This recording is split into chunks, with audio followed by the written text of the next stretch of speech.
3 जुलाई को सर्वोच्च न्यायालय द्वारा 4 साल पुराने जाली मुद्रा छापने के मामले में यह टिप्पणी करना और अपराधी को जमानत देना कि अपराधी पैदा नहीं होते हैं, बेहद गंभीर बात है। मैं यह जानना चाहता हूँ कि अदालत को जब यह पता है कि अपराधी पैदा नहीं होते हैं तो उसे यह भी पता होगा कि अपराधी कौन पैदा करता है, कैसे पैदा करता है, क्यों पैदा करता है और उसे कैसे रोका जाए। अदालत का काम क्या है? अपराधियों का पक्ष लेना, अपराधियों के प्रति सहानुभूति रखना, अपराधियों को निरपराध घोषित करना, न्याय को पोस्टपोन्ड करना। अदालत चाहती तो 4 साल में, यदि वह दोषी था तो उसे सज़ा दे सकती थी, निर्दोष था तो उसे बरी कर सकती थी, लेकिन नहीं, जमानत दे दी। क्यों दे दी भाई? जमानत देने का मतलब है कि न्यायिक प्रक्रिया को पोस्टपोन्ड कर देना। देश में इतने अपराध बढ़ रहे हैं, अपराधी बढ़ रहे हैं, अपराधों की गंभीरता बढ़ रही है, उसके लिए कौन जिम्मेदार है? नियम कानून संविधान का पालन करवाने के लिए और कानून का शासन बनाए रखने के लिए कौन उत्तरदायी है? क्या न्यायपालिका यह सब कर पा रही है?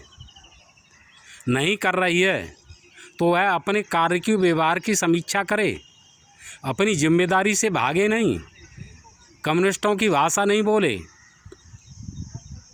अपने अपराध के लिए दूसरों को दोषी नहीं ठहराए। भारत में कॉलेजियम व्यवस्था लागू है और पूरी न्यायिक प्रणाली के लिए न्यायपालिका ही दोषी है, क्योंकि उसके में किसी भी प्रकार का बाहर का कोई हस्तक्षेप नहीं है। तो ये दूसरे पर किसी पर क्यों दोषारोपण कर सकते हैं? न्यायपालिका से मैं चाहता हूँ कि वह न्याय की, दंड की, स्वविवेक की परिभाषा सुनिश्चित करे और उसका दायित्व देश के शांतिप्रिय, अनुशासित, मेहनतकश नागरिकों को सुरक्षा प्रदान करना है या अपराधियों का पक्ष लेना है। जो न्याय की देवी हाथ में तराजू लिए है, उसका मतलब क्या है? क्या जानती है न्यायपालिका? न्यायपालिका के कार्य और व्यवहार की समीक्षा होनी चाहिए, आलोचना और समालोचना होना चाहिए, इसकी तुलना भी की जाए और रेटिंग भी की जाए। पूरी न्यायिक प्रणाली पर पूरे देश में खुलेआम बहस होनी चाहिए और इसमें बदलाव किया जाना चाहिए। भारत में जो लोग बर्बाद हैं, जो पीड़ित हैं, उनके लिए 40% केवल न्यायपालिका दोषी है और 40% विधायिका दोषी है, क्योंकि विधायिका कानून घटिया बनाती है और न्यायपालिका उन घटिया कानूनों का अधिकतम दुरुपयोग करती है। उसकी न्याय में आस्था कम। सीधे शब्दों में कहा जाए तो भारत के न्यायाधीश न्याय करना ही नहीं जानते और जितना न्याय करना उनको आता है उतना न्याय करते नहीं हैं। वे अपराधियों के प्रति सहानुभूति रखते हैं और न्यायिक प्रक्रिया को पोस्टपोन्ड करने में लगे रहते हैं। जितनी इनकी सहानुभूति अपराधियों के प्रति है और न्याय को टालने के प्रति है, उतने से आधी भी यदि पीड़ितों को न्याय देने और न्याय करने में होती तो भारत में आज इतनी अराजकता, अव्यवस्था नहीं फैलती, इतने अपराध नहीं बढ़ते, इतने गंभीर अपराध नहीं होते। न्यायपालिका अपने कार्य व्यवहार के लिए स्वयं जिम्मेदार है, क्योंकि भारत में कॉलेजियम प्रणाली लागू है और कॉलेजियम की भी व्याख्या होनी चाहिए। क्या केवल 10-20 जज मिलकर के कॉलेज बन जाएंगे? कॉलेजियम शब्द कहाँ से आया है? क्या कॉलेज से इसका कोई संबंध है? कॉलेज में क्या अकेला स्टाफ मिलकर के कॉलेज बन जाता है? कॉलेज में विद्यार्थी होते हैं, मैनेजमेंट होता है, अभिभावक होते हैं, और जिस विद्यालय में विद्यार्थी होशियार हैं, अनुशासित हैं, विवेकवान हैं, वह विद्यालय अच्छा।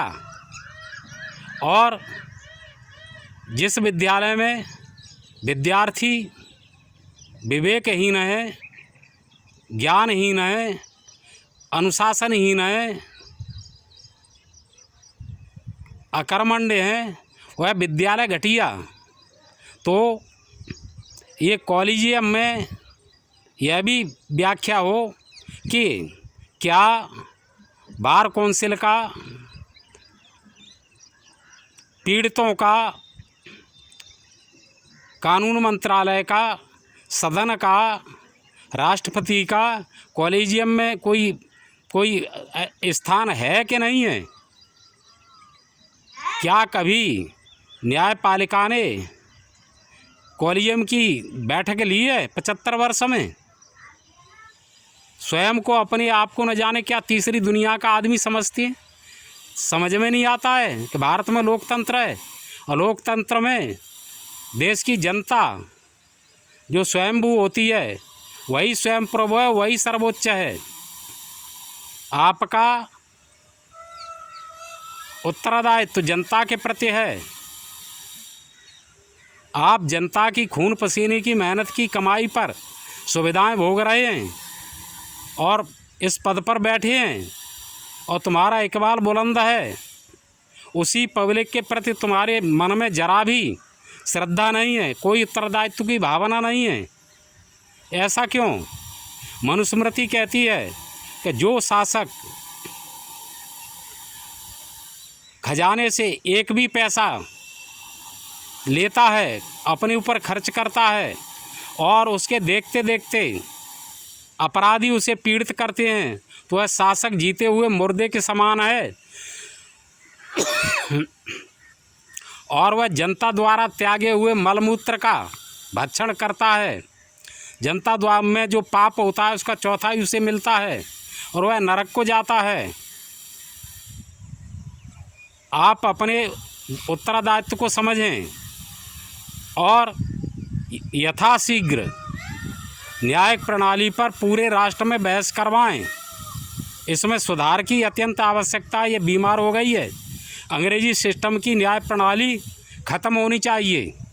अंग्रेज़ों के प्रति या इंग्लैंड के प्रति या अंग्रेजी कल्चर के प्रति जो न्यायपालिका की आस्था है वह समाप्त हो। भारतीय सभ्यता संस्कृति के प्रति आदर होना चाहिए न्यायपालिका के अंदर, और भारतीय नागरिकों के प्रति उत्तरदायित्व की भावना होनी चाहिए।